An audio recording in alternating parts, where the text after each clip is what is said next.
किसी गांव में एक साधु रहा करता था। वह जब भी नाचता था तभी बारिश होती थी।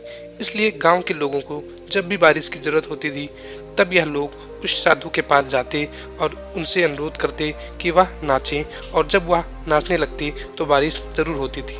कुछ दिनों बाद 4 लड़के शहर से गांव में घूमने आए। जब उन्हें यह बात पता चला कि उस साधु के नाचने से बारिश होती है तो उन्हें यकीन नहीं हुआ। शहरी पढ़ाई लिखाई के घमंड में उन्होंने गांव वालों को चुनौती दे दी कि अगर हम भी नाचेंगे तो बारिश होगी, और अगर हमारे नाचने से भी बारिश नहीं हुई तो साधु के नाचने से भी बारिश नहीं होगी।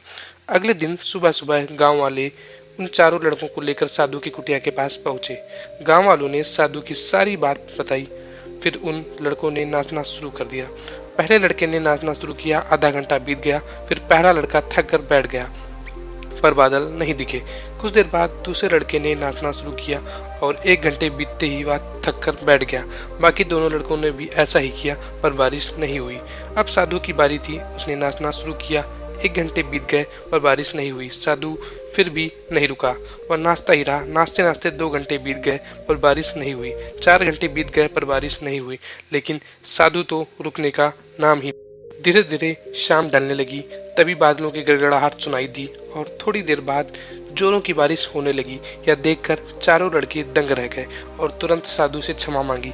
और फिर चारों लड़कों ने साधु से पूछा, बाबा भला ऐसा क्यों कि हमारे नाचने से बारिश नहीं हुई और आपके नाचने से बारिश हो गई? साधु ने उत्तर दिया, जब मैं नाचता हूँ तो 2 बातों का ध्यान रखता हूँ। पहली बात तो मैं यह सोचता हूँ कि अगर मैं नाचूंगा तो बारिश को होना ही पड़ेगा, और दूसरी बात यह है कि मैं तब तक नाचूंगा जब तक कि बारिश न हो जाए। सफलता पाने वाले में भी यही गुण विद्यमान होता है।